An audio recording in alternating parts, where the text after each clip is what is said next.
It takes courage to do this work, no matter what age you are, no matter what living room you're sitting in, or what hotel room, or what online course, or whatever it is. I mean, even if you're just getting somebody to do tarot cards or something, it's any time you say to the universe, "Can I have some more information, please?"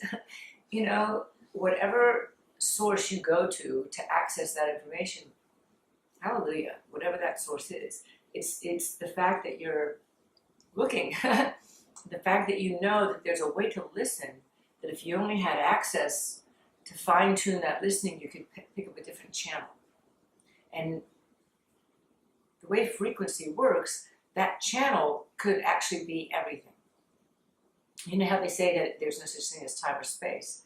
So, you can also say that on the other side, it sounds so funny, but let's just say we're here, and there's this, and we have all of our, we have our senses. And then there's this world where everything that ever was and ever will be is all in one place. And what that means is that if you're down here and you want to access information from here, you want information that you have no way of knowing just yet, but you want to work on your inner hearing, for example. You want to create a way to listen in which you get information that shows up in your head that isn't necessarily that you hear a voice, but that a thought comes into your head that's pretty unfamiliar to you. And you know that that's not a thought that would have generated from you. We can say that that thought then it arrived the more that you were able to hear it. So some of the work that you do when you first start saying, I want to do this work, I want to look at myself, I want to find out if there are any tools that I can get to, get the whole, the life scene down and all that. But, what it comes down to, it's understanding the basic principles of human beingness that really make the biggest difference. The impact that your thoughts have on what shows up in your life and what doesn't. The way in which you show up when you are in a relationship with somebody else, whether it's just the lady at the grocery store or your friends or the people how you show up. Do you show up present, or are you a million miles away? It's like, how much of you are you willing to invest in having a connection that's going to allow for a better day or a better life? So what it is that whole principle that we are one. There's a lot of ways, there's just tons of ways that you can interpret that. And we do it all the time in these groups. We looked at a lot of different ways.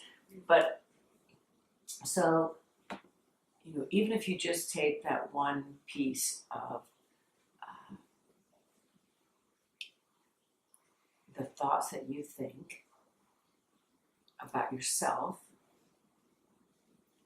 affect all of the relationships you have and the way that you show up in those relationships, whether you communicate and express yourself, or whether you hold back and shut down, whether you feel safe or whether you feel guarded and cautious.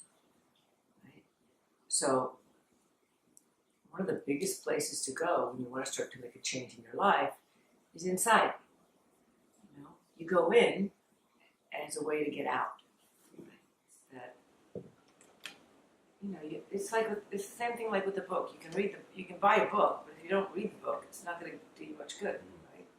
And even then, when you read the book, if you don't read between the lines or take some time to wander for yourself what that means and put it into your own words and create your own meaning of it, again, skin deep. Mm-hmm. Well, we're trying to access more than skin deep here. We're trying to do a lot of work in one night by remembering who we are.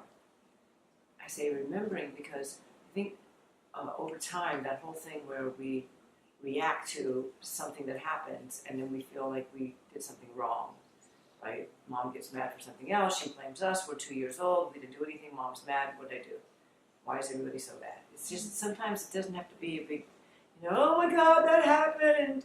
It can just be life got shitty and then, I had some bad luck and then I told myself some stuff and ever since then I've been carrying a black cloud over my head.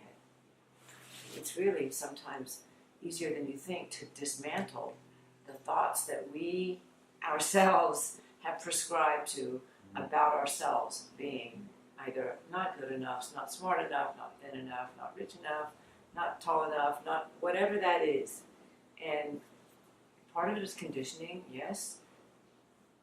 But there's places in the world where, you know, children are adored and they never have bad news and everybody's just so, and then they still grow up and have to go to therapy, you know, because it was too good, it couldn't have been that good, whatever. We're born to question. I mean, I think that the questioning is part of what drives us to better ourselves.